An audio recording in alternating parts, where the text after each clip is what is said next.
Qizlarjonlar, birinchi biskvitdan boshlaymiz. Bu biskvitimiz makovый bo'ladi. Nachinkalari bo'lsa limonli va malinali bo'ladi. Bismillah deb ishimizni boshlab olamiz. Birinchi navbatda 5 dona tuxumni oqini sarig'idan ajratib olamiz. Iloji bo'lsa tuxumlar birozgina yirikroq bo'lsin. Mikserda oppoq ko'pik bo'lgunicha ko'pirtirib boriladi.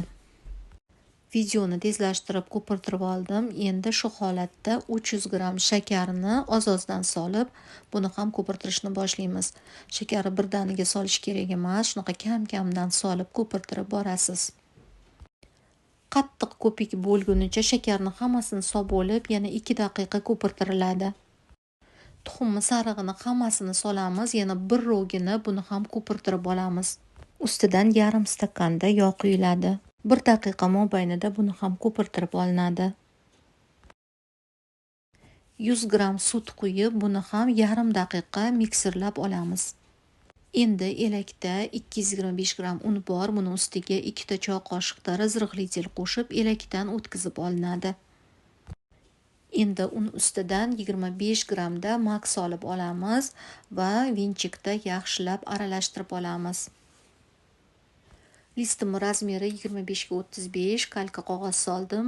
Barcha tayyorlangan mahsulotlarni solib, bir tekisda tekislab olamiz va qizdirilgan gaz pechida 120 gradus haroratda 25-30 daqiqada pishirib olamiz.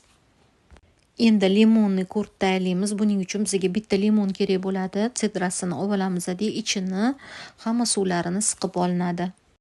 Elakdan o'tkazib oldik. Ustidan 30 gram suv solib, sidrani ham solib olamiz. Ustidan 60 gramda shakar qo'shiladi, 2 dona tuxum va 1 choy qoshiqda kukuruz kraxmalidan qo'shib aralashtiramiz. Ana endi gazni yoqamiz, aralashtirib turamiz. Juda ham tez quyiladi. Keyingina olovni o'chirib, 25 gramda sariyog'ni qo'shib olamiz. Sariyog' to'liq erib ketgandan keyin boshqa idishga elakdan o'tkazib olinadi. Shunaqa holatda barcha sidralari tashqarida qoladi. Ichidagi qiyomini esa sovutishga olib qo'yamiz.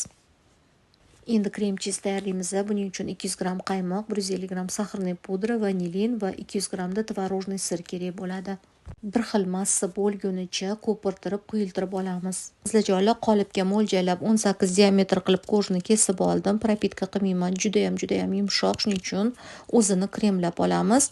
O'rtasiga limonli nachinkadan solib olinadi.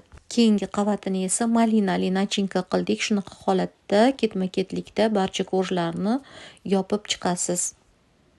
Tepa qavatini biroz bostirib, ustini kremlab, yana qotirishga olib qo'yamiz. Endi isitilgan 80 gram qaymoqqa 100 gramda oq shokoladdan to'g'rab solamiz va bir tomchigina sariq rang qo'shiladi. Sovutib, qolip ichida ganashni quyib olamiz, tekislab yana muzlatishga olib qo'yamiz. Makovый biskvitli limonik tayyor bo'ldi. Albatta siz ham tayyorlab ko'ring. Kichkina pirojnilar hajmida ham kesib dasturxonga tortsangiz bo'ladi.